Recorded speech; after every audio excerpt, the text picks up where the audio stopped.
And welcome to Understanding Photography with Kim Ayres, episode 56. Tonight, Understanding Red.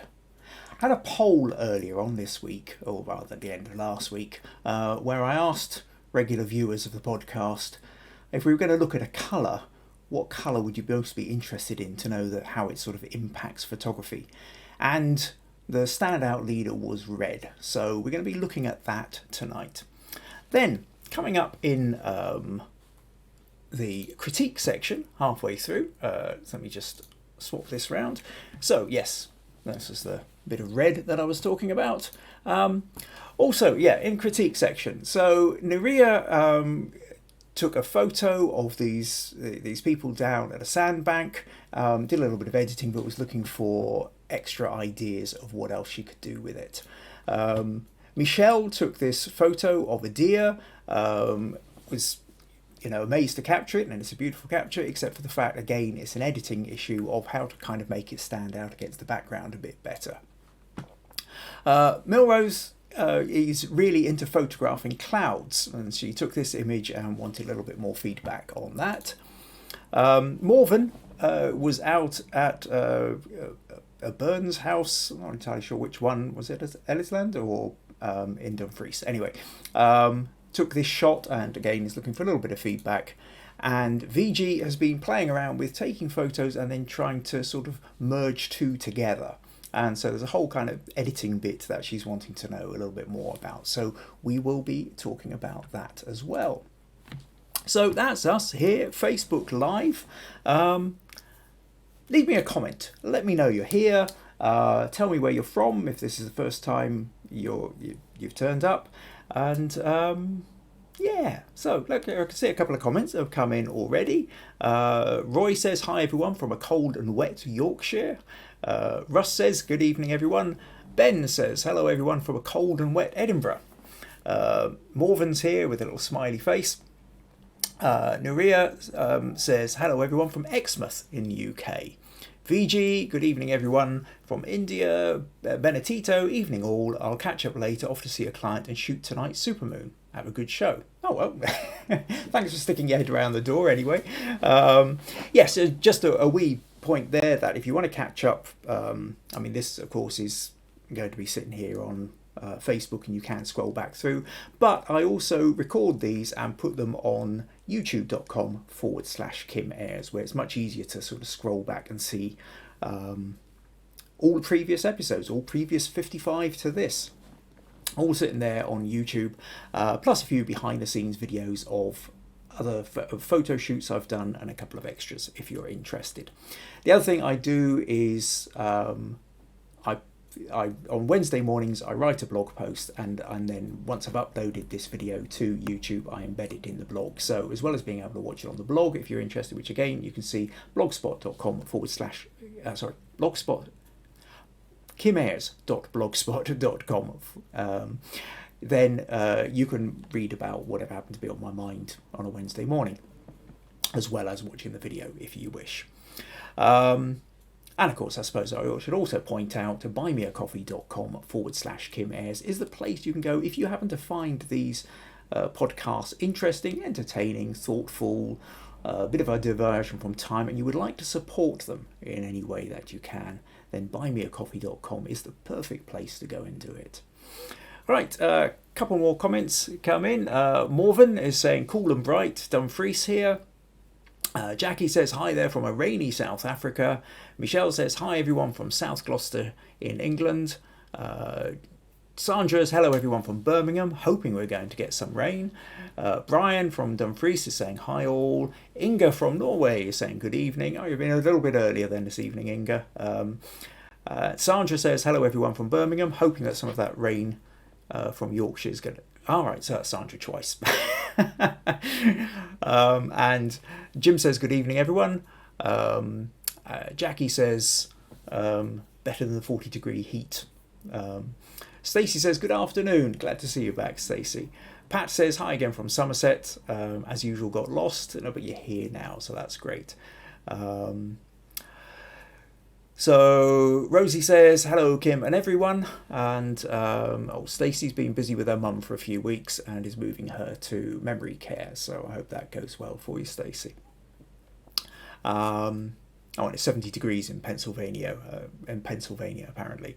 Shashi says hello. And Rosie says blue skies in the Isle of Whithorn. Wow. Okay, so mostly wet across the world, but a few blue skies and a little bit of sunshine here and there, and a little bit of heat in South Africa, India, and Pennsylvania. So, okay, most of the rain is just pretty much here in Britain, I think.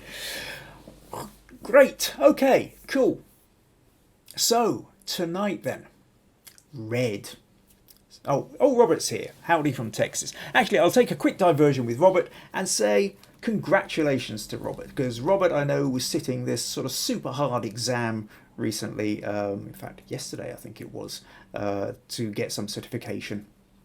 And it's one of these things where apparently about 80% of people fail on the first time, but Robert didn't. He passed. So I've had my fingers crossed for you. Glad that worked out for you, Robert. Great to see you. Great to see you passed, and great to see you back here again, because it now means you can get back into your photography rather than being distracted by revision and exams and learning those kind of things. So, cool. Okay, so what are we going to talk about? Red, yes. So, let me just, okay.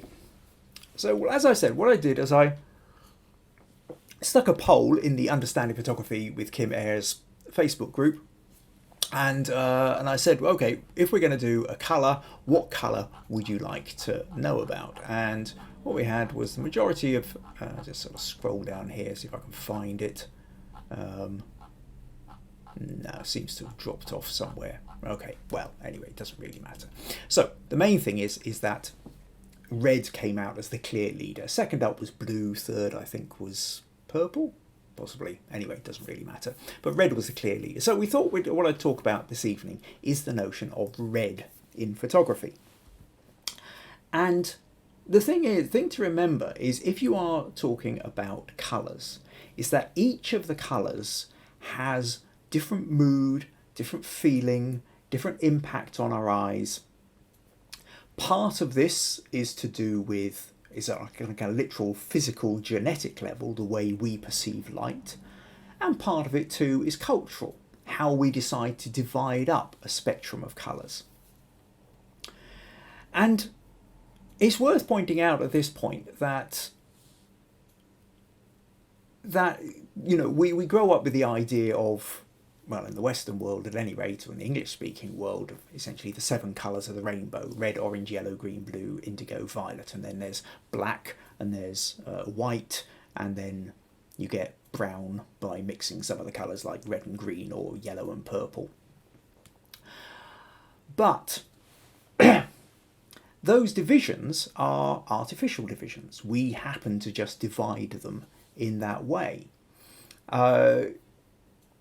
There are some places where they divide them slightly differently. There are places where you just have warm colours and cold colours. You've essentially got 2 colours. Everything is either the equivalent of orange or green.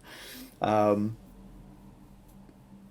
then there are, I've seen documentaries on tribes in particular parts of the world where they sort of make a division where we would barely be able to tell the difference between what we consider to be 2 shades of green, but for them it is incredible. It's as different to us as orange and magenta or something. So colours are, to a large, how we divide the colours are largely a cultural thing. But having said that, there are still physical wavelength things. Red, and when we come to red is one of these colours that grabs the eye. It's a statement. It really, if you see a sort of sea of, even a mix of colours, red, generally speaking, is the one that tends to leap out at you. As such, culturally, following on from that, we have things like, I think that's what, we have a red light for stopping. We have red brake lights, red traffic lights, because your brain will notice the red more quickly than it would notice any of the other colours. So as a safety feature, better to train people to react to red than to react to purple or yellow. So we've got that side of things going on. But there's also the notion of red has a sort of energy and a vibrance to it and an intensity to it. That if somebody is wearing a red dress, it's making a different statement to if they're wearing a blue dress or a pink dress or a yellow dress. And in fact, actually, for that matter, pink itself becomes an interesting colour, because pink is light red, but we don't really have light red in the English language. I mean, we don't, because, I mean, if you think there's blue, and you can have light blue and dark blue. Okay, I'll tell you what. Let's just do this a sec. What I'm going to do is I'm going to flick over to here. Let's go over to Photoshop for a moment, and I'm going to open a file. So here we have red. Okay, now let me just create a separate thing here, and let's go for a kind of mid-range blue. Alright, if I do 000 for that, yeah, okay. And I'm going to fill that with blue. Now, if I decide to lighten or darken that, so if I go to curves, so if I darken this, we just get down to, we see it as blue, darker blue, darker blue, darker blue, darker blue, until we end up with black. Likewise, if I lighten it, we get lighter blue, lighter blue, lighter blue, lighter blue, until we kind of get to white. But if we try and do the same thing with red, we can take red and we can get darker red and darker red, and that's kind of fine. But if we take the red and we start to lighten it, very quickly we're into the realms of pink. It's not really red anymore. We have an entirely different sense of what that colour is until we white out and pale out. And culturally, we have a very different sense of pink to red. You know, pink, well, these days, pink is seen as the feminine colour, or a little girl's colour, or, you know, it's light, it's sweet, it's pretty. Red on the other hand, blood, war, testosterone, energy, vibrance. There's an entirely different feeling to red than there is to pink. And that is cultural, because the relationship between red to light red or red to pink is no different than the relationship between blue to light blue or green to light green. Yet we don't call light green a different colour, it's just another green. So it's worth keeping these things in mind when we come to photography, that sometimes the colours you decide to use also carry a certain cultural significance. This becomes particularly clear. I remember talking to wedding photographers where in the West, white is of course the wedding dress. But in China, red is what you get married in, because white is seen as the colour of death. And to actually wear white would be really bad luck. It's just not on form at all. So it's a very different kind of cultural experience depending on what colours you're using. So with that in mind, I want to sort of run through a couple of other little options with you. Actually, I'll tell you what, I'll just flick back briefly to the comments just to see if anything's come in. Oh, a few people saying congratulations to Robert. Oh, Shashi's saying he wants a new camera, 7D. Well, I don't know. There's the 7D and then there's the 7D Mark II, but my 7D Mark II is now about 5 years old. I'm not sure if they're going to be bringing out 7D Mark III. Stacey says stop signs, red tends to mean anger or be cautious or warning. Oh, John's coming from Ohio. Hi, John. Glad you could make it. Yeah, I think you're right, Stacey. The red is very often seen as a warning sign because it sort of grabs all of the attention. So, what's that? Oh, Viji says in India we as well we wear red for weddings and white for mourning. Okay, right. So maybe it's much more of an Asian thing. So I'd heard that about China. I didn't realise that about India as well. So that's useful. Thanks, Viji. Now, interestingly, that photo that I showed you at the start is actually called the wedding dress. The woman did in fact get married in her red dress. So if I just, in fact, what I'll do, where's the image gone? Okay, so let me open that in Photoshop. And I'll come over here. Now, I've talked in a previous episode, quite long, many months back now, about this particular photo. But in essence, what happened was the woman here, she was getting married for the second time and decided she wasn't going to wear white for the second one. And she went along to some wedding fair, and she was walking past the stall, and she sort of stopped and chatted to this woman. He said, "Oh, I've got exactly the dress for you." And she pulled out this red one. This woman fell in love with it and decided she would get married in a red wedding dress. Anyway, we decided to, this was 10 years or so before we did this photo, 10 or 12 years before. And this photo was taken where we're at this lovely old windswept, gnarled tree down near the Galloway coast. And she's sort of looking down the valley. Now, what makes this really stand out is because we've got the green background and we've got that red dress, it really just goes bam, and it absolutely hits you between the eyes. And if you really want to know the difference of what colour is doing to this, then what we can do is change the colour of the dress. So what I'm going to do now is I'm going to select this dress like this, because I think this will really give you a sense of what's going on. So just that bit there. So now what I'm going to do is I'm going to go to the hue saturation tool. And what this has done is this has masked off everything now except the dress.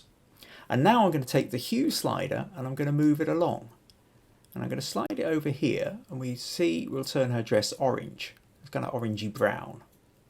And it's suddenly not leaping out in the same way. We slide over into the greens. It's very, very different feel with the green dress. It's kind of lime green, moving through deeper greens, kind of shifting into a kind of turquoise, and then into blue. So if you look at that then as a blue dress, it's just got a totally different feel to the original red. And again, I can slide it through, change the shade of blue, move it into a kind of indigo, and then into a purple. Different again. Paler, kind of pinkish magenta. And then we slowly come back into the realms of red again. So you can see just how much difference that makes. So she's wearing a red dress, but if we decided to have that purple dress or blue dress or the green dress, the whole mood and feel of this photo changes dramatically. So that really should give you quite a strong idea of how much the colour shift is going to make to your picture. On top of that, what we can do here is if I take the saturation down, she's then got a grey dress. Then if I wanted, I could darken that, and now she's got a black dress. Totally different again. And of course, here in the West, black is generally for mourning. So you would, you feel like she's in sorrow for something there. Or you kind of go up the other way. Now that's probably, I'd probably need to add a little bit of curves here. Hold on. It's not going to work perfectly well because, yeah, it doesn't really matter, I suppose. Let's go back to that. Take the lightness down, but just to give you a rough idea of what maybe a white dress would look like. You can't really lighten the colours without and lighten the shadows and keep them all the same in exactly the same way, not quickly anyway. But that gives you an idea of how you can then sort of play around with these colours. It's playing around with the hue and saturation, the lightness, the darkness, deepening colours, but none of them really, or all of them, are different to the original red. So I really wanted to kind of get that point across. So sometimes you can have that notion of red. So I mean, in another picture that where red becomes very prominent You remember, some of you may remember this one I did for In-House Chocolates. And the In-House Chocolates brand is essentially black and red with little bits of white in it. Now, very importantly, I mean, quite apart from the fact that Connor here is wearing this fantastic red jacket, there is the notion of the chocolate. Well, chocolate is brown, or you can get white chocolates and you know, dark chocolate, light chocolate. But very importantly, when Gillian was dressing the set, she added bits of fruit. So we have strawberries and raspberries and cherries dotted in and around. She has some chocolates where she's got like a kind of red food dye on them as well. But a lot of this was enhanced by adding in red fruits to then, you know, just like she has a red ribbon on the boxes. And these red fruits dramatically change they energize the chocolate. They move it into they intensify. That's the word. It's intensity. And I think really, if you're talking about red, as opposed to say something like blue tends to be quite a soothing, cooling colour, and green is likewise kind of relaxing colour. Yellow and orange can have an energy to them, but it's a slightly different kind of energy.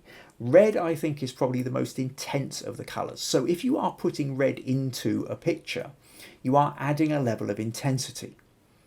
Now, the thing is with this is sometimes what can happen is that intensity becomes overkill. You can easily overdo it.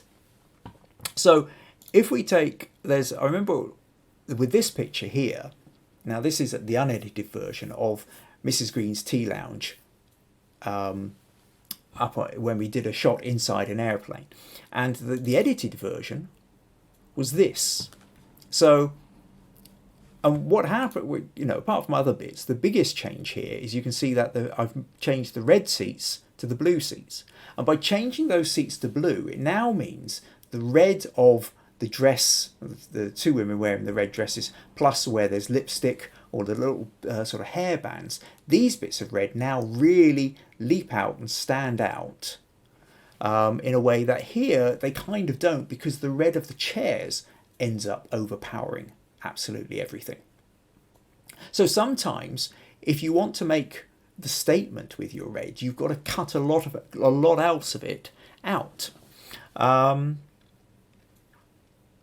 Okay, another one of these was where this particular shot I did for Soul Soup, when it was called Everyday Superheroes. And it was the idea that, you know, there's people out there, you know, all superheroes on the outside, but inside we could be suffering from all sorts of mental health problems. Now, in the original unedited of this, you can see this back wall happened to be painted bright red. And at that point, it just absolutely overpowered everything. So when I came to doing the edit, I actually toned it down into a purple so that the reds where they do appear, you know, they stand out, but they don't, but you haven't got the whole thing of red completely dominating the picture. And so there is a danger with the red that it's so strong and it's so bright that it can just swamp what you're doing with a picture. So it's these kind of things that I really want you to consider is the notion of red. If you are using red, what it also does is it tends to draw the eye. It draws the eye instantly to, you know, it's like if we go back to this one, the first thing you notice is that red jacket. You can't, unless you're colourblind. I will say at this point, I probably ought to put the caveat in for anybody who's colourblind. We've got a whole different set of things going on. But I don't know enough about that to know how that impacts. However, for the majority of us who aren't, to come back to this then, when you see this picture, it's the red jacket that just leaps out. We notice there's other people, but if you kind of slightly blur your eyes and look at it, you still notice the other little red patches, these little red bows and red bits of fruit and stuff. As I said earlier. Now you notice the reds much more than you say notice the blues. If I draw your attention to the blues, you'll notice it. If I draw your attention to the yellows, you'll notice them. But they're not what grab your eye. What grabs your eye is the red. So you really need to be aware of this when you're constructing your photo as just to how much impact it's likely to have. Because there's another thing here, which is some of you will know about the idea of selective colour. This is one of those things that crops up in these competitions quite a lot, is where essentially you have a black and white photo and then you have one bit of colour in the photo. Some people really like this. Some people feel it's a style that's been done to death. It's certainly become very cliched, and one of the big problems that you can have is people use the spot colour and it grabs the attention to the wrong piece of the photo because they haven't really thought about it. So okay, I'll show you an example where it can be used, where I've used it. I did this shot quite a few years ago. Peggy, lovely woman, doesn't look like this at all, usually got glasses on, usually really warm and friendly. We were deliberately playing around going for this kind of attitude shot. And she stuck lipstick on and smeared it up the side of her face. And then I did the shot in black and white. Well, I did the shot in colour, I converted it to black and white, and then just allowed the red to come back through. Now the point of this then is it's a black and white photo, and the red then is making a statement about the red. The red is about the smeared lipstick. It's not just about lipstick, it's about the fact that the lipstick is uneven and it's pushed across the face. And then when you combine that with the intensity of the look in her eyes as well, it's one of these things where this has more impact than if it was just in black and white alone. But like I say, these things can be overdone a little bit, or wrongly done, badly done. Let's go back to. I want to show you a couple of other things. Then let's say we took this picture here and we decided to use selective colour. Now, what we've got quite a busy picture here. We've got sort of 7 different people, each in different states of disarray, really. Now, let's just, okay, let me go to the select tool here.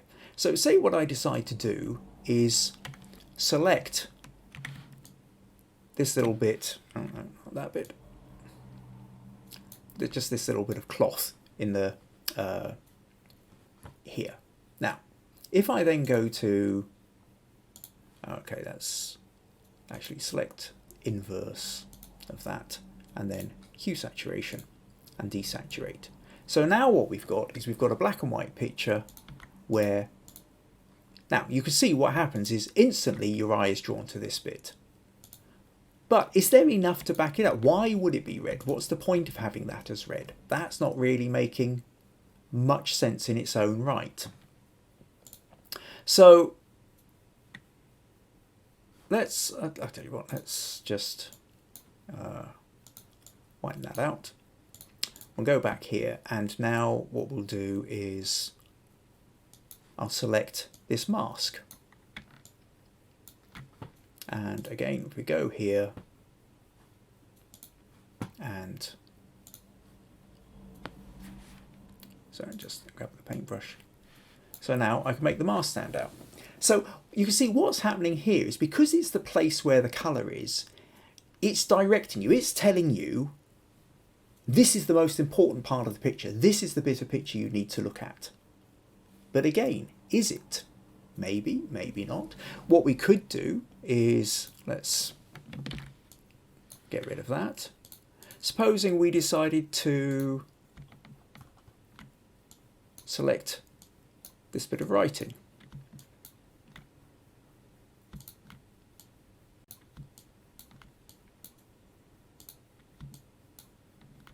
That's not going to be absolutely exact. It doesn't really.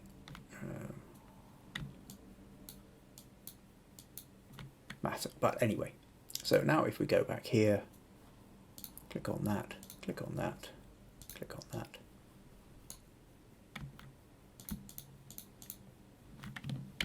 So now you can see what that's doing is it's changing the mood again. Wherever you decide to place the colour, you are drawing attention to it and saying this is the most important bit.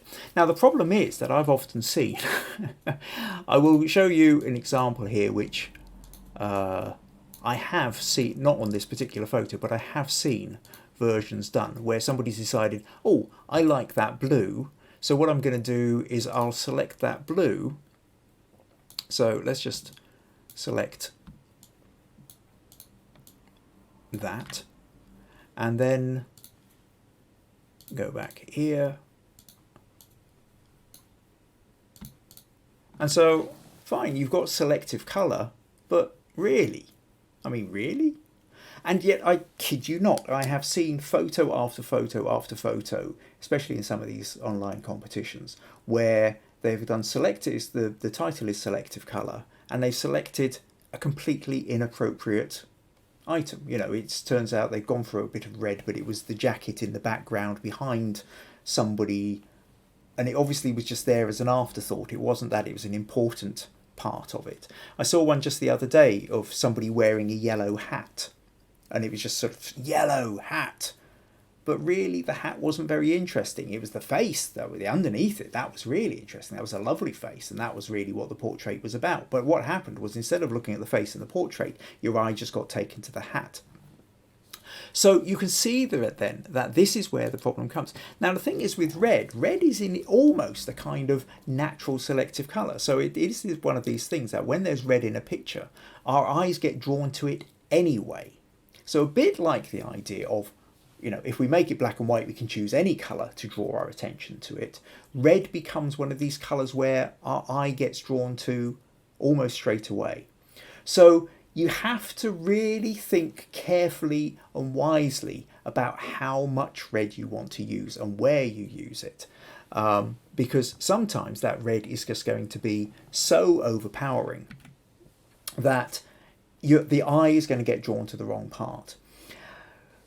So you could say part of the kind of key idea of what composition is in photography, and by composition I mean for everything from layout, rule of thirds, diagonals, leading lines, your focus, whether you use shallow depth of focus or a deep depth of focus, and use of colour and light and shade. All these things are indicating the importance of part of the photo. So one of the things I keep talking about is understand the story of the photo. What story are you trying to tell? Because once you understand the story of that photo, it informs what you do next in the editing. And if your story is about a person's face, then everything else needs to support that. So the focus, you need to make sure the face is in focus, the eyes are in focus, that if there's any leading lines, that the leading lines are drawing the attention towards the eyes. If the story is in a landscape and it's about a little church, hidden in the, almost hidden in the landscape, you make sure that, again, the leading lines, the light and shade, all these kind of things are about drawing your eye to the right place, the place where you want the viewer to go to. And colour then becomes one of these things, and particularly red becomes one of these things, that if red will draw the eye, and the question is the red drawing your eye to the right place? And if it isn't, then your photo is never going to work properly, because you want the eye to go one place, the red is drawing it to another place, that's splitting the attention, so the photo just isn't going to feel as effective as it would otherwise. So I hope that helps. Did I have anything else I wanted to say about red? The notion of energy and intensity, then grabs the attention. Talked about selective colour. Oh yeah, I know what I wanted to do. Let's just show you something else here. Let's go back to here, because what I really want to do is show you how red interacts with other colours. Tell you what, let me just flip back first of all and see if we have any other comments. Okay, just a couple of small comments. VG saying such a beautiful photograph, and through half-closed eyes you're able to spot everything red. Okay, that's fine. Not huge amounts of comments, that's okay. It's because what I wanted to do now was I want to draw your attention to this. I want to come back to here because I want to show you how how red can work with other colours. So what I'm going to do is imagine then we've got so I've just created a little yellow splat on the red. Okay, so I'm going to do two things here. First of all, I'm going to keep the background red and I'm going to change the colour of the yellow splat. And then what I'm going to do is I'm going to make the yellow splat red and change the colour of the background. Now, you can then do, what I would encourage you to do is to do versions of this yourself. If you've got Photoshop or some kind of editing program that allows you to do this, then play with it and really get a sense and a mood. All I'm doing at the moment is introducing you to this idea. So, we've got a red background, we've got a yellow splat. I've now got a hue saturation level sitting here. And just like we did with that dress earlier, I'm now going to slide this through. So if I move this to the right, that becomes green. And that green on red feels quite different to the yellow on red. In fact, maybe it's even kind of clashing and making your eyes go funny. It's certainly making my eyes go a bit funny. I better not hang on to them. Then we've got a kind of paler blue, kind of a deeper blue, and then kind of moving through to kind of indigo purple, and sort of dark blue. And then we sort of shift and it slides into a magenta, and then into a pink, and then we match it up and we come to the red itself where you can't see it at all. And then we slide out of it into orange and back into yellow. So do you see then that whether you've got the yellow on the red or you've got pink on red, purple, blue, green, each of these has a different impact in the way that it works with. And likewise, you can create, I can create a white on red or black on red. So understand then that having a colour sitting against the red background is going to have an impact as to it's going to play with what that red does, but that red is also going to play with the colour that you've got in the front. Okay, let's change this. So let's take that one. I think, where did I have? Oh no, the hue saturation on this.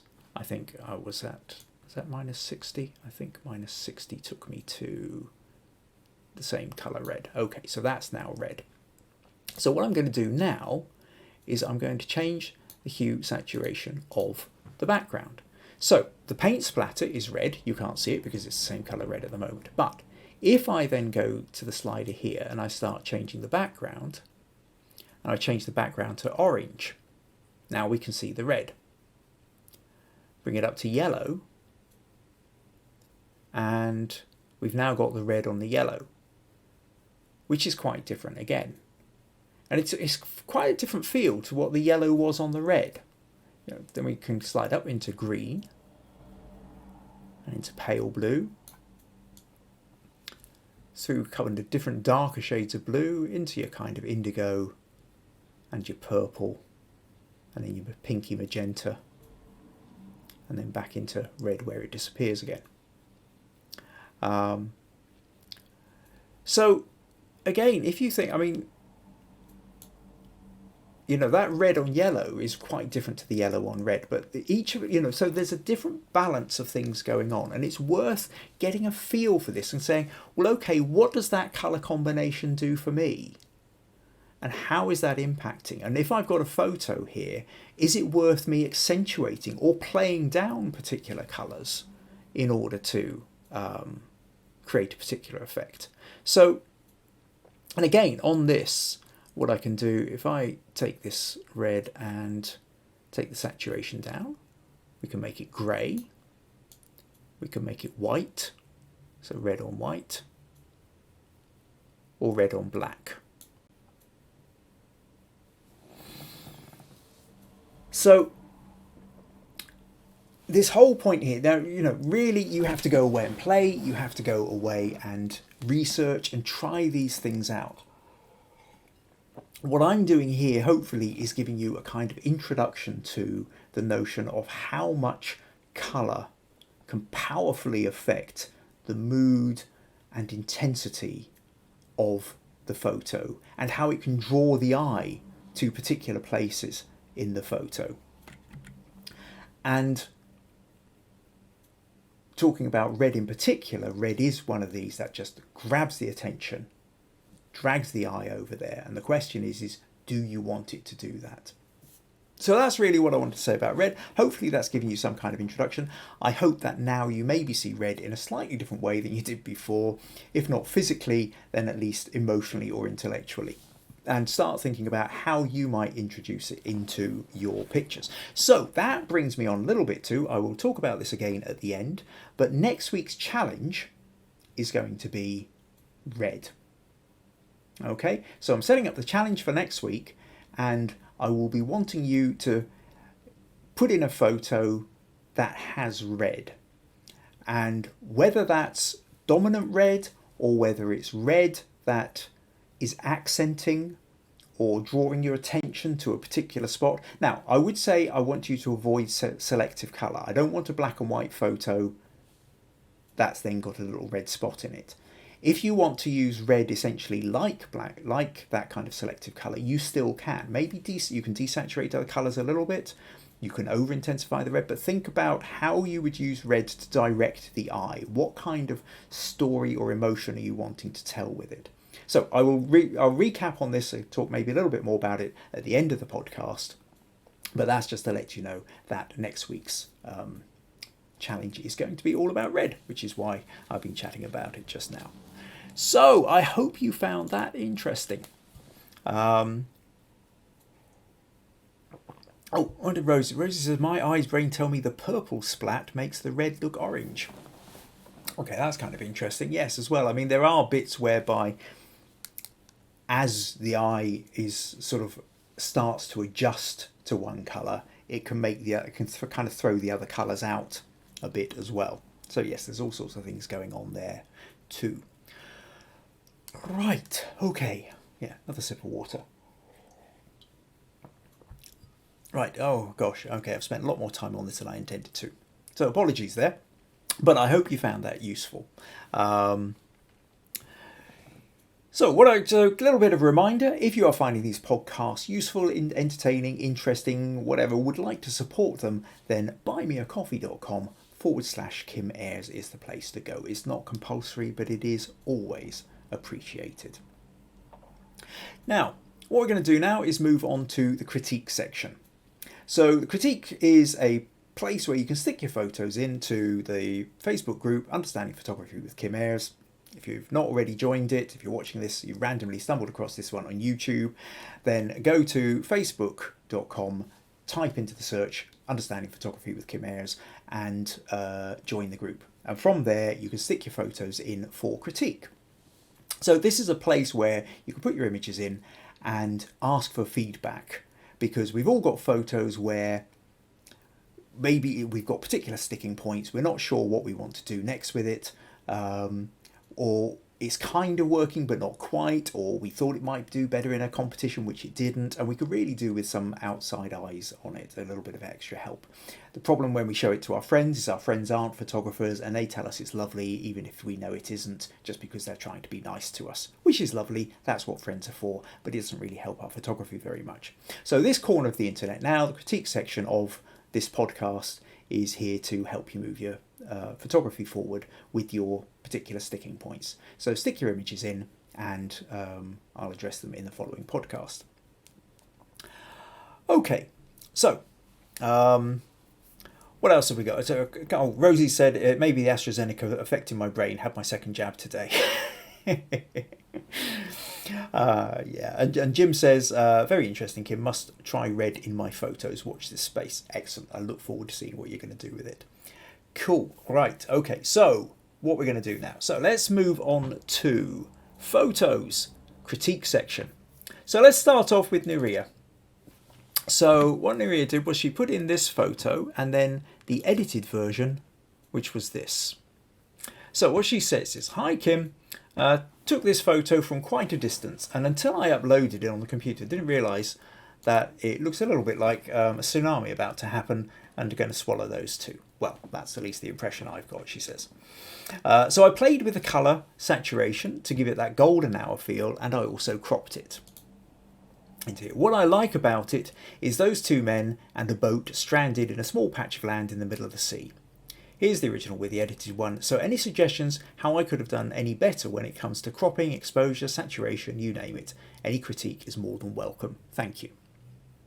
Okay, so yeah, it's one of those great things. There are, various places where you get sandbanks out in the rivers, in the estuaries, or in the sort of mouth parts of, the edge of the sea. So the tide goes out a little bit, sandbanks are revealed, but there can still be quite a chunk of sea between you and it. And clearly these people then have taken their little boat out to a sandbank and have got out to have a little walk around. So yeah, fun kind of shot. As you can say, taken from quite a distance, I guess it must have been. What's interesting about this is you've cropped in on these people. I have to say, I quite like the fact that up in the top corner here, there's this big, looks like a cruise liner. And I think that kind of adds something interesting to it at all, as well. I mean, now, with this version, I do tend to feel that the colours are maybe just a bit overcooked. I feel the saturation is perhaps a bit too strong. So I would maybe tone that down a bit, but what I think I'm also most aware of in terms of the crop is that everything is sitting pretty much dead centre. Although that you've got sea, land, sea, that strip of land is in the middle, but you've got these sort of almost silhouettes of the people and the boat sitting in the middle of the photo. And generally speaking, what you tend to find with photos is the centre part is kind of the dead ground. It's the place where nothing really feels like it's happening very much. So the reason the people come up with that idea of off-centre or rule of thirds is because if you shift things away from the centre, there's a little bit more tension, a little bit more energy into the photo. So what I'm going to do then is let's take your original photo and throw it into Photoshop. Okay, get rid of the colour one. So this is the original photo. Now, I think what I would have been much more tempted to do is if you went sort of rule of thirds with these and had them off centre. Now, I don't have a big enough picture to sort of show you to crop in, but I think really this would have been about a case of you just moving the camera fractionally to the right in order to get a little bit more. And I think if you got a bit more of that boat in the background, that could have been quite fun as well. So what I'm going to do is, if we kind of find we don't need as much of this sea in the foreground, we need just enough to keep the boat. But then I would have really been tempted to sort of move these people over to here on the line. Now I'm going to use the content aware crop, so that's going to fill in the side. Obviously your original photo would have looked slightly different, but this gives us a sense of, now it's repeated a whole chunk of that boat, so that boat looks now absolutely massive, so we don't really need that. So what I'll just do is I want to use the patch tool. That's what I wanted to do. So I'm just going to take this and I'm going to take that other bit of sea from over there and put it there. So not absolutely perfect, but it gives you a sense of what the... So now what we end up with is you could sort of pull that in a little bit, something like that. So now do you see what I mean? That what we've got now is we've got these people off centre. Now at this point I think you can still, you're right, the colours are sort of all is fairly kind of washed out, or not washed out, but just not as rich as they could be. But you kind of got to be careful about overdoing it. I'll quickly drag this into Camera Raw, and I think if we were to do something just as simple as maybe get a very slight vignette, just to kind of, so our attention gets pulled in towards the centre of the picture rather than pushing out. And then if we were to take something like the clarity and just kind of create a little bit more contrast, so the light's a little bit lighter, a little bit more texture, and then the vibrance I think we could up a little bit as well. Not too much, like that's overkill, but if we just sort of take that up a little bit, it sort of richens up the beach a bit and the sea. And do you see then the difference between that and that? or more importantly, the difference between that and that. And I think if we come back to so this was your original picture, and then this is what we've done. And I think, generally speaking, the fact that we've now gone to these people and their boat are sort of down on the left, off the centre, we've now got a sense of the sandbank stretching off to the right. We've also managed to bring in this the cruise liner up the top as a kind of a secondary story, as something that's going on. Now, better to have taken this in camera at this angle than try and put that in Photoshop, because obviously it's not fully lined up at the back. But it's just to kind of give you that sense that I think if you just move the camera slightly to the right, if you're trying to capture some people down on the beach or something, do try the rule of thirds first. Stick them off centre rather than in the middle. I mean, you could try it the other way. You could have the centre bit going off to the left instead of the right, but I think that's really a way to go. So hopefully then that gives you a slightly different way of idea of how you might play with it. Right, okay, so what else? Oh, Robert's just come in and says that's an incredible edit, lots of juxtaposition and scale. Oh, thank you, Robert. Okay, so next photo then that I want to talk about. Now, Milrose put in a picture of a cloud. Now, let's see what she says. She says, "Hi Kim, I really love to capture different cloud formations, so would like to know what you can say about this photo." So I asked her, well, do you want to give me a little bit more about, tell me what it is you like about the photo? And she says, "I like this photo not only for its cloud formation, but also the effect of the transition of day and night to its colour." So I presume what you're talking about really is the fact that, it's looking like it's probably a late afternoon or early evening kind of colour shift on it. Now, in a way, I think it's a tricky one, this, for me to really... I don't know what I could do with this photo specifically to improve it. So I suppose what we're really talking about is, if you're wanting to capture clouds, why are you wanting to capture the clouds, and what is it that's really grabbing you about them?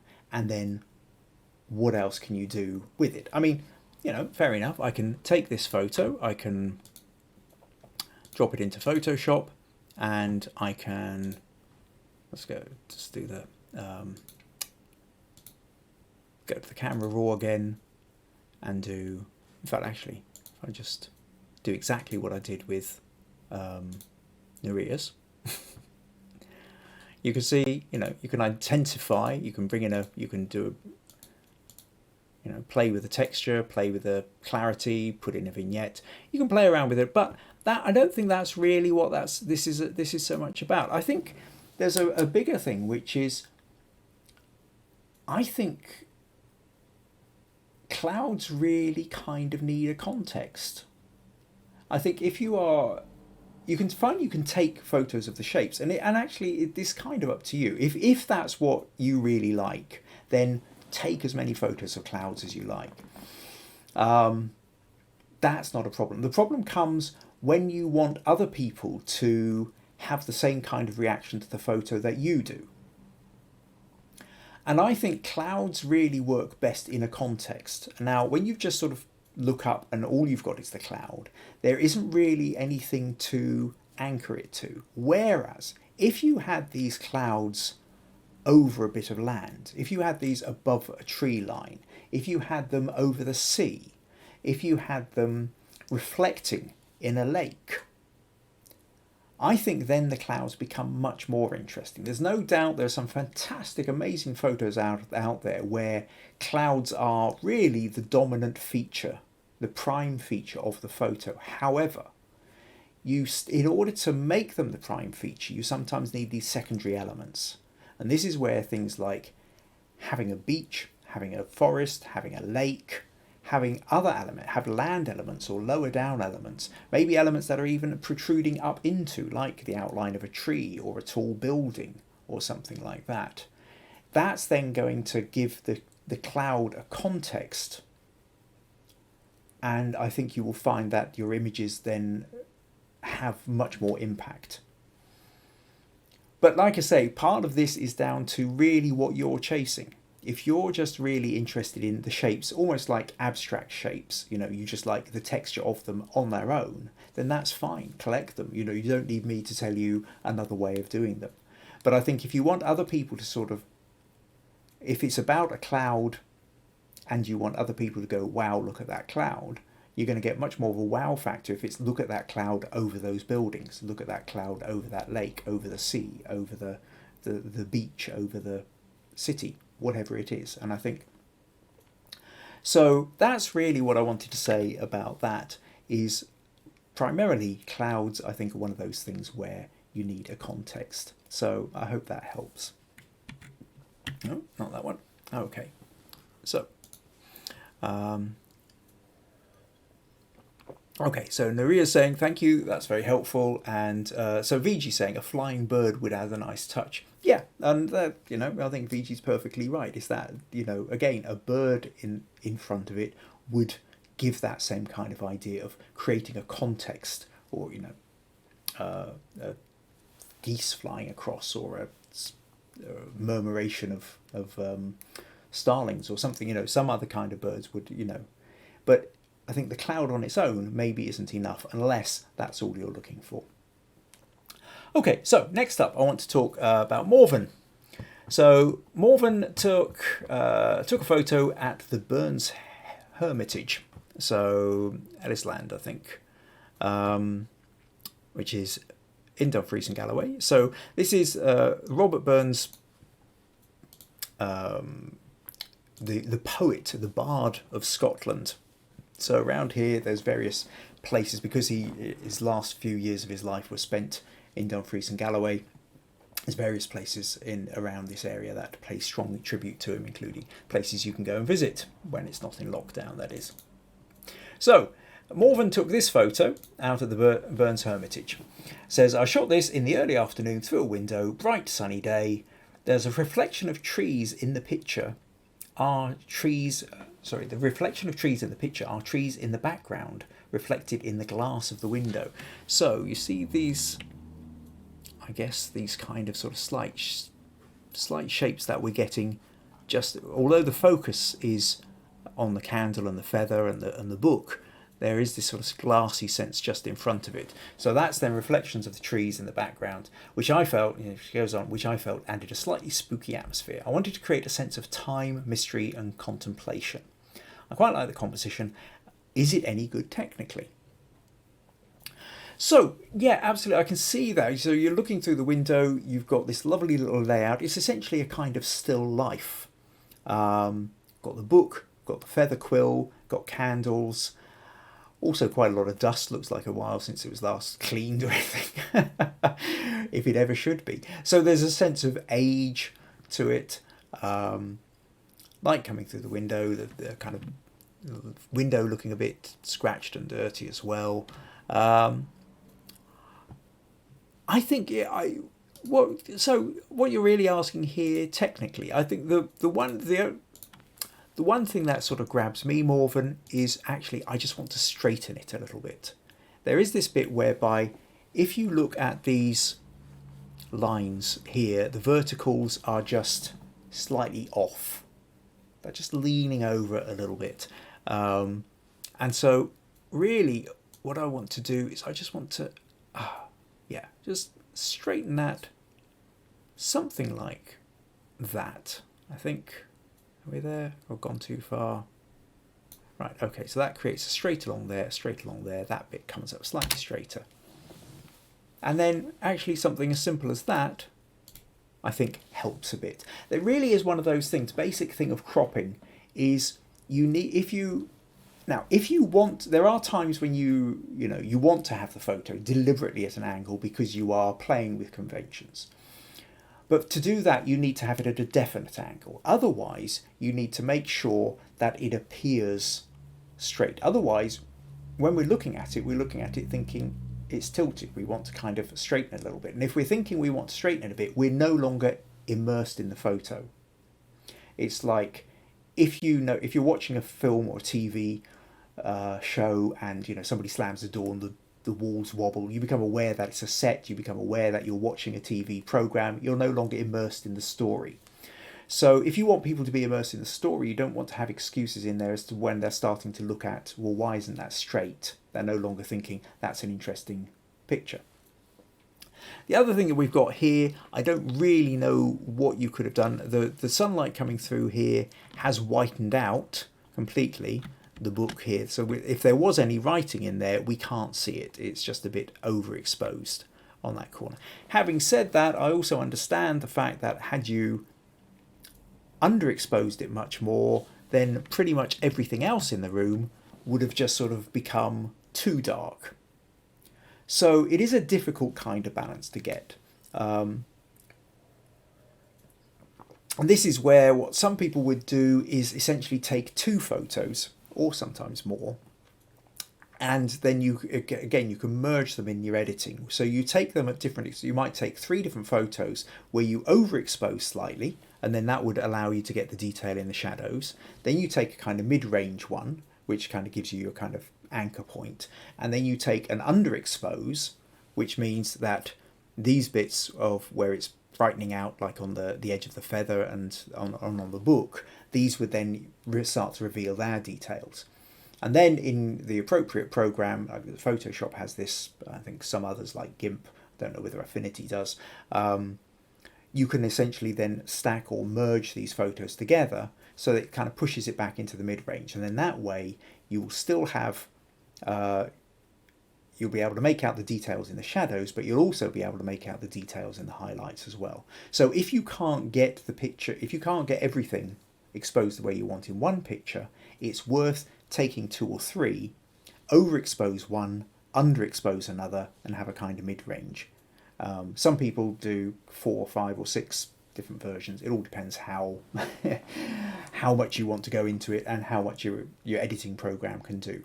But I think that's really, beyond that, I think it's a fun photo. I think it takes you in. It does, you can see what you're doing.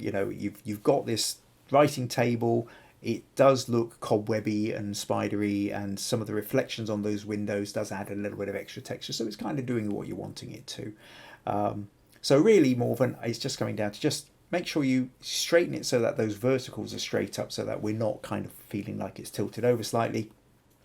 And the other, like I say, the other suggestion really is about maybe doing multiple exposures of the same shot and then seeing if there's a way you can merge them together so that you can get the full kind of range of tones. So I hope that helps. Right, where are we at? So Roy says, strong, interesting black and white image. John says, love the black and white window shot. Morven says, oh, stacking, advanced stuff, but I will give it a try. Excellent, that's what I want to hear. So yes, go in and play. Right, okay. Next thing then I'm going to move on to is VG. Now, VG sent me about 4,000 photos. Actually, VG's just coming and saying, am I seeing it through a glass door? No, it's through a window. That was creating a little bit of reflection. So anyway, yeah, back to VG's photo. So VG is, but the thing is that it's essentially, whilst she sent 2 sets of different photos, the questions were basically the same. So what I'll talk you through some of the things she's done. So first of all, let's go to the pebbles. So VG says,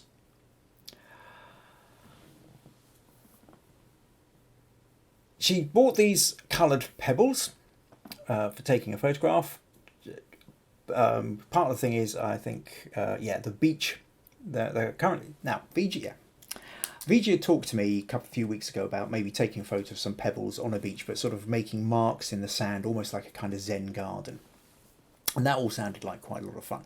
The problem is the beach that VG lives nearby, is only about 500 metres away from it, doesn't actually have any pebbles on it. It's a big sandy beach. So she, in fact, bought some pebbles to play with it.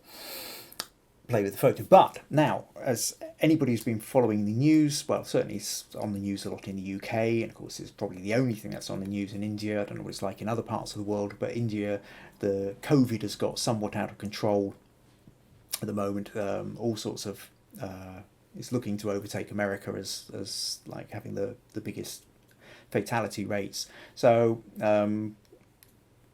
it's and essentially everything's in very tight lockdown. So although the beach is only 500 yards away, Vijay can't get to it at the moment. So with this in mind, Vijay was then decided to have a go at doing something at home. So she says, so she stacked these, and then right, the beach is under lockdown, and since we cannot visit the beach, I thought of bringing some home. So she mailed me the images and said what she wanted to know was how to place the pebbles on a background image. So she got another background image of when she'd been down at the beach, and then she wanted to sort of place them on. So the background, so when she put them on, she created it. It was like this, except for the fact that it looked quite unnatural, and she was playing around with it and struggling into how to make that slightly more effective. So there was that set of photos, but then there was another set of photos where what she did was she took photos of a pair of matches, and then what she wanted to do was take these matches and place them on another photo, again cut them out and place them on. So she says, there's a series of other photos I took which I wanted to title Spent. Sorry, this is going to be image overload. I wanted to Photoshop the matches. I shot them to arrange on a bench where the matchsticks sit like a real couple and the onset of all-consuming love. The challenge here was I was able to find a bit of clip art furniture that I got free usage as long as I attributed the creator. All went well. Then when I edited the couple, I wasn't able to quick select. It was a botchy job and very unnatural. So first of all, she was trying out this, and then she got this clip art background of a bench and a pole, a lamp, and she's photoshopped them on. It's not looking brilliantly, but you know, it's a start. It's a bit rough and ready, but it's a start. But then what she wanted to do was she then wanted to set fire to them, and then it's this idea of all-consuming love sitting on a bench. It didn't seem to work very well on the white, so then she changed the background to black, but again it's now looking a bit odd, and the background itself isn't, the bench isn't looking very comfortable on the black background either. So all in all, with trying to change these things, you know, it worked better on the black background than the white background, but it still wasn't working, and Vijay's wanting to get some more guidance and ideas on how to improve this. Now, I have to say, part of the problem we're up against here, Vijay, is that there's about 14 different steps going on. And you're sort of trying to leap and do them all in one go. And whilst the ambition is fantastic and shouldn't hold you back, because you only learn by leaping in and doing, it means that trying to do critique, if I tried to show you every step of what to do in this effectively tonight, we'd be here for about another 4 hours, and I still wouldn't get it absolutely right, because there are certain things you need to understand when you are taking an element from one picture and editing it into the other. And you know, I mean, one of the reasons why the Pebbles picture, okay, let's just go back to close that, isn't working as well, is the first thing that you've really got to bear in mind is that the picture that you are going to place onto the background, so the two pictures that you have to have enough of the same elements in order to make the overlap work. What I mean by this is, first of all, focus. If your depth of focus isn't the same, say, with the pebbles as it is with the background, then it's going to look out of place. because the focal point isn't, you're going to be sharp in one place and then go blurry and then sharp in another place, and it's going to confuse the eye. So you've got to make sure that essentially your aperture settings are the same in both photos if you're going to overlay one on top of the other.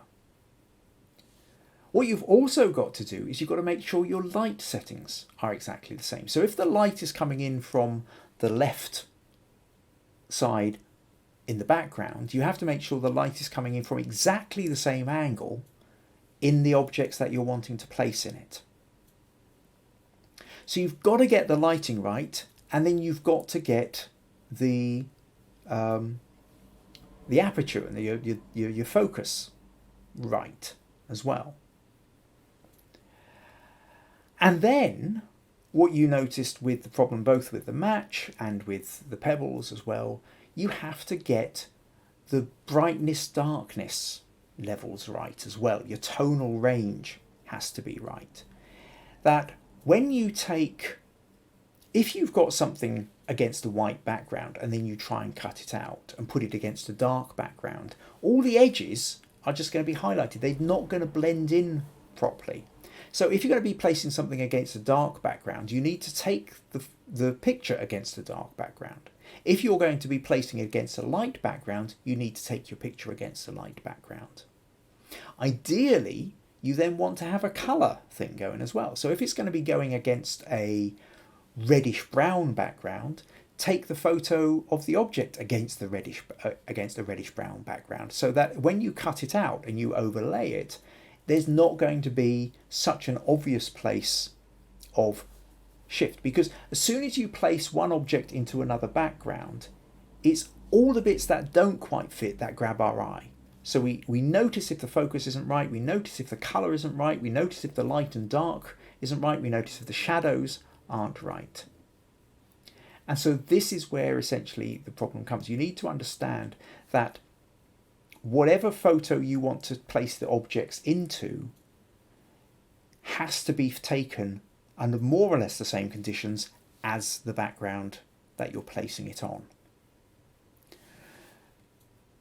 And that's probably about the best bit of advice I can give. There's little point in me trying to cut out the pebbles for you and place them onto another photo and try and show you how it's done, because it's not going to work, because the pebbles photo isn't focused the same as the background photo you put it in, and the shadows aren't the same, and the light isn't the same, and the aperture and the exposure and what have you. So it's one of those things. I think it's a terrible thing that people just think that, oh, that's been you can Photoshop something in, as though Photoshop, all you do is you go and click a button and bam, it's done. But it takes a lot of time and skill to do it effectively, so that you don't see the edits. And if you don't want to see the edits, then you've got to take the photos under almost identical conditions. And even then it's not easy, but it takes a lot of practice. But if you are going to do it and you want to persist with doing it, which I think you should, because learning how to edit is a great thing, and learning how to play and create these things is a wonderful thing.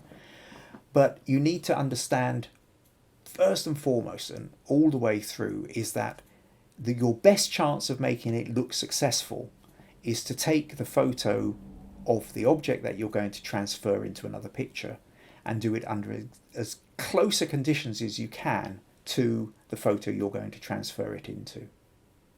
So does that make sense? I hope it does. If it doesn't, then we can chat about it more. I don't know, through this section, or when we can next catch up on a video call. So I hope that makes sense. Okay, so right, what else have we got here? Oh, April's come in. Hi April, glad you could make it. And Paul's here. Try Photo Matrix, but use with caution, easy to overdo. Okay, I don't know Photo Matrix as a program, Paul, but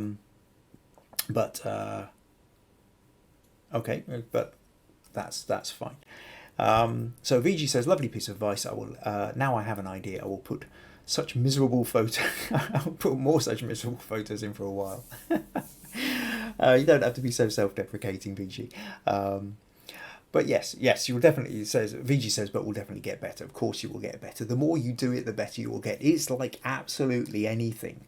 The more we practice, the better we get. You know, we pick up an instrument and somehow, you know, pick up a guitar and want to be able to play like Jimi Hendrix straight away, but of course we can't. Can take years to do that. It's not to say that we can't do anything straight away. Maybe we can pick up a guitar and learn how to play Smoke on the Water. And it's a start, and maybe it sounds okay and it's a bit of fun. And that's enough to give us the enthusiasm to keep us going. But we have to keep going. And the more we do it, the better we get at it. And it's as simple as that. Cool. Okay, so now, final photo I want to look at this evening. But before you rush off immediately afterwards, I will also talk again about the challenge for next week, which I'm hoping as many of you as possible will want to join in. So the final picture I'm going to talk about now is Michelle. So Michelle sent in this photo of a deer, and she says, "Hi Kim, took this photo a long time ago, but I've never been happy with the edit. This is the original photo, and I wondered if you'd give me some tips on how I could enhance it to get the best from it.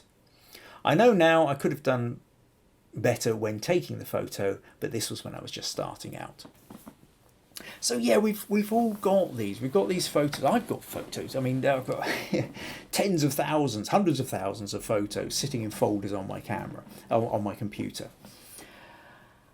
And there's quite a lot of photos which were taken, 10, 15 or more years ago. And they're not brilliant photos particularly. But now my editing skills have got better through the practice. And 15 years later, there's some of these photos that I can rescue a bit better. And it might be, so when I look at a photo like this, I mean, it might well be this thing that how often do you see a deer like this beautiful dappled patterning on it? To get this close, to get this kind of photo is extraordinarily rare. So although your photographic skills might have improved, the opportunity to take a photo like this hasn't. So this is where it then comes down to, can we enhance this a little bit better, a bit more with the editing? We're never going to be able to create the most brilliant, perfect photo out of it because we're limited to the photo that we had in the first place. But we can at least improve on what we had.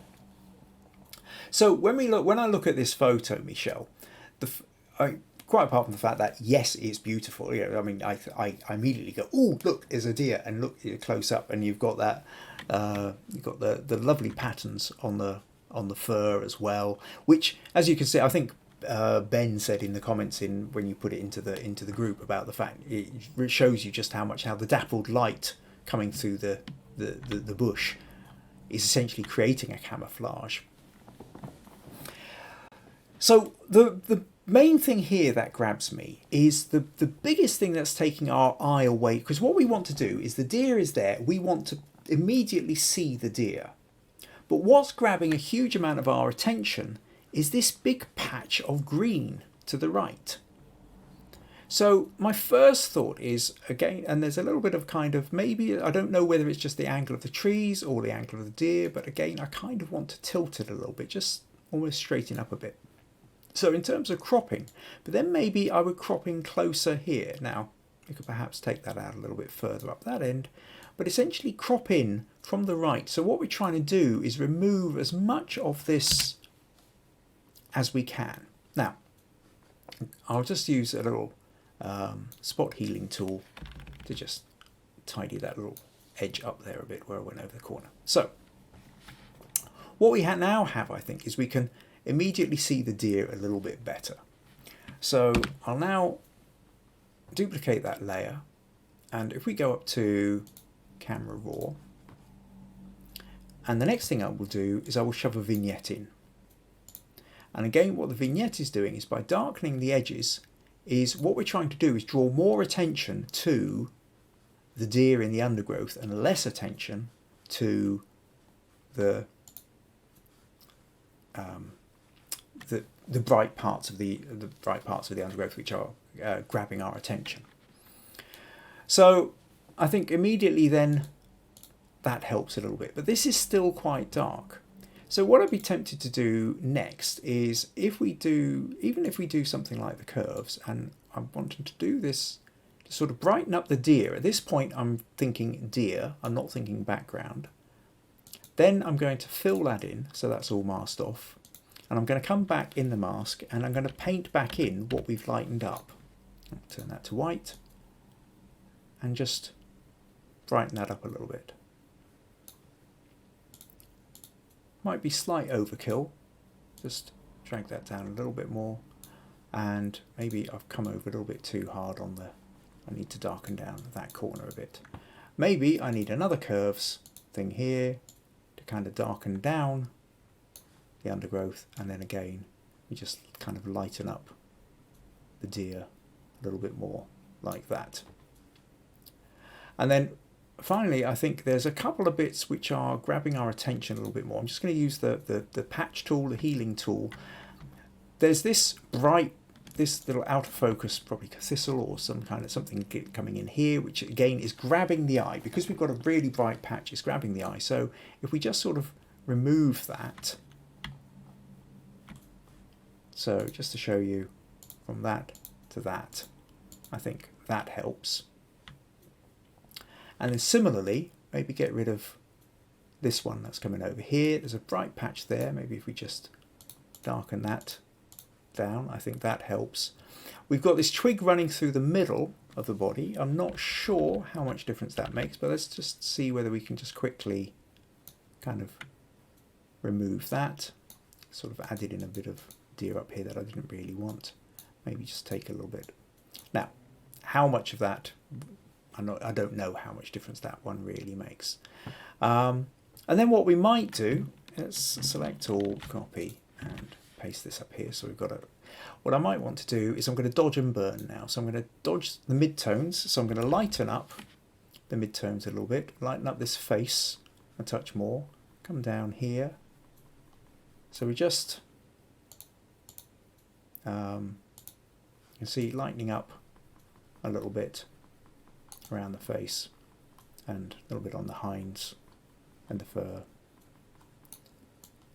And then I'll take the burn tool, which is going to darken the shadows a little bit, thereby just creating a little bit more contrast. And now what we're doing, that's kind of also had the effect of richening up the reds in the fur as well. Actually, a little quick aside, as we were talking about the colour red earlier, you sort of get the sense of a red deer. We also have, like we talk about people with red hair or robin redbreast, and yet the red isn't really red, it's kind of browny orange. And one of the things I found out fairly recently is that the reason we talk about people with, like redheads and red fox or red kites, which are essentially orangey brown as being red, is because the word orange has only really been used in the English language for the past 500 years or so. It was orange originally just referred to the fruit, and then it didn't start getting used as a description of a colour until the 1500s. As such, because the English language was still, you can go back to Shakespeare and what have you, and it's still similar enough to what it is today. That notion of red encompassed orange. So orange was more a kind of yellowy red or a reddish yellow, but it was still essentially seen as red. So nice little kind of slight tangent, but a kind of fun fact, I think.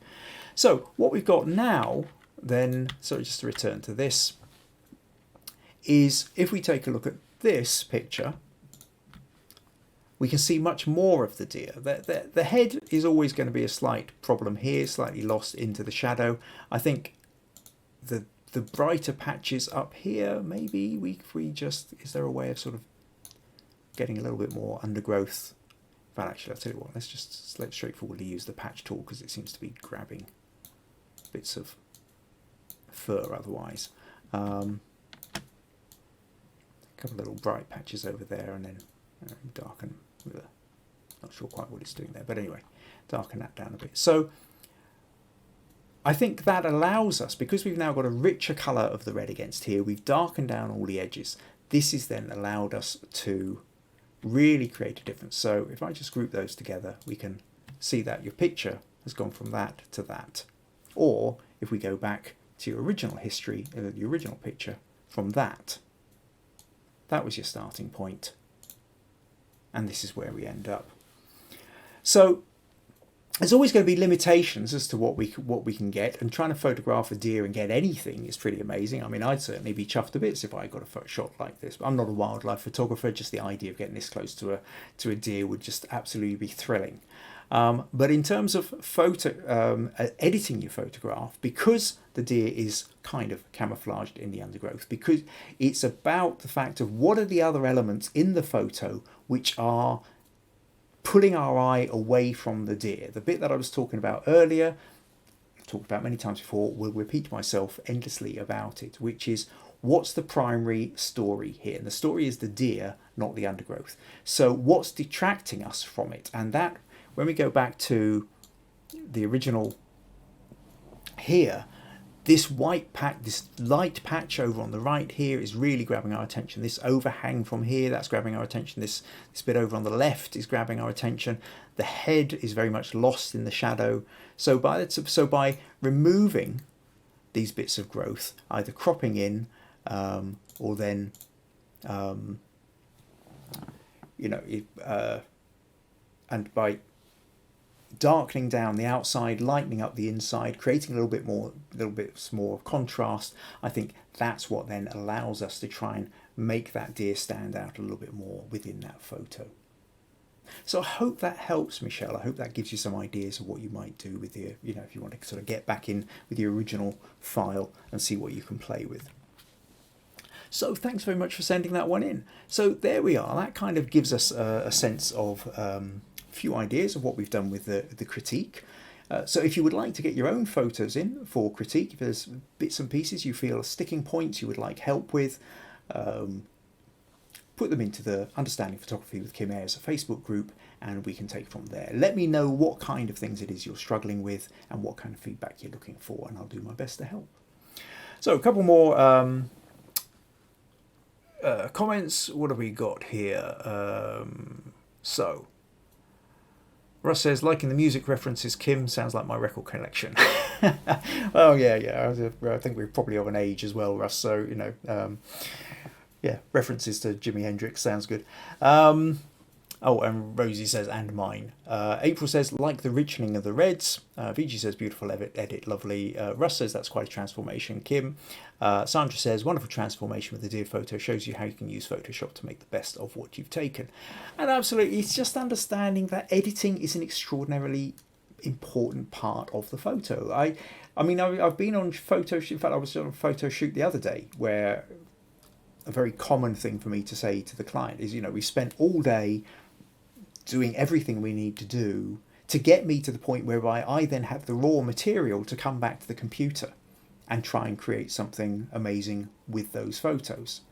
The photo does not end at the point I go click. The point I go click is one part of the path that I'm on to create the photos. Before that, we've got the planning, we've got the understanding, we've got working out the lighting. We've got the taking the clicks and looking and making adjustments and changing the light, changing the camera angle, changing the settings, all this.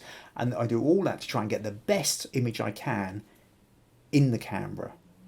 And then from there, that gives me the starting point when I get into the editing suite to then polish up to create the best version of that photo that I can. So what else have we got here? John says, excellent edit. Rosie says, great transformation. Michelle says, that makes such a difference. It stands out so much better. Thank you for your advice. And Roy says, wow, what a difference. Oh, great. Well, I'm glad that was useful. I'm glad you found that useful. That's great. So just to remind you then, as us coming towards the end of tonight's episode. So next week is the Red Challenge. You wanted to know about Red. I've told you about Red. So now I want to see how you're going to take what I've told you about Red and show some amazing images. So we're not doing critique next week, although you can, if when you submit one of your images, if there was anything you were particularly struggling with, and you say, oh, well, can you just give me a little bit of advice or reminder or something else, then you can, of course, do that. But what I would like you to do is between now and the weekend, Now, try and get it in by Sunday if you can. Monday really is kind of the latest. If I've got too many, I will have to kind of pare down the numbers. I would say ideally one image each. Otherwise, it can kind of get a bit messy, and I don't want to be here all night. I'll show you that. But red is the theme. I want you now. As I say, if you think about what we talked about with red earlier, there's the notion of where your primary subject can be red.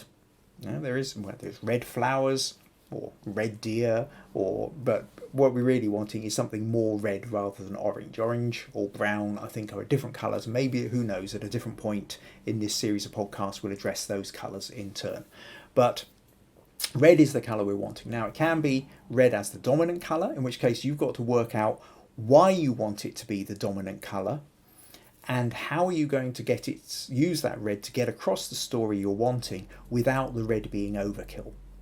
Or you might want to be using the red as an accent to enhance the other colours. Remember when we did that kind of colour thing whereby we had the red splat on a different colour background, or when we had the red background and a different colour splat, using the red in conjunction with other colours. But it's about understanding the power of red in its intensity and how it draws the eye. So you can use it very effectively in little places to draw the eye to it or to draw the eye through the photo. So think about that. I am saying at this point, unless it really is an exceptional photo and you had a really damn good reason for doing it, don't put in selective colour. I don't want to see a black and white photo with red, with just a bit that's cut out on red, unless it is something really special. Now, there might be something where you're going more graphic design or abstract with your image, where your colour scheme is red, black and white, and that's fine, that could work. But don't do a photo of a child walking in a puddle with red wellies and everything else is in black and white. That kind of thing is just cliche done to death, and generally speaking doesn't really work. Now, it might work in the online competitions, the crowd voting kind of things where, but for this one, you won't get smug points for it unless it's exceptional. You have been warned. So next week is about putting your photos. We're going to inspire each other because everybody here is going to try something different.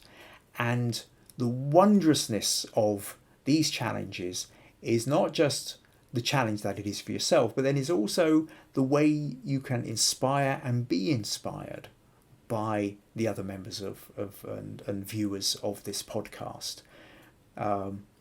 We're all looking for ideas. We're all going to steal each other's ideas and do our own versions of them.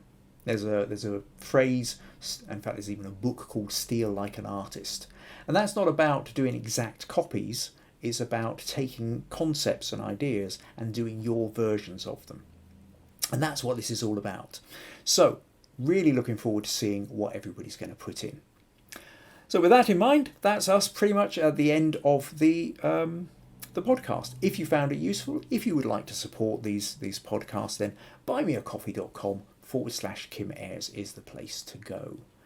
Other than that, I will see you all next Tuesday. Thank you so much for joining me. Take care. Bye-bye. Now, really ought to have that end screen at the ready. Cheerio.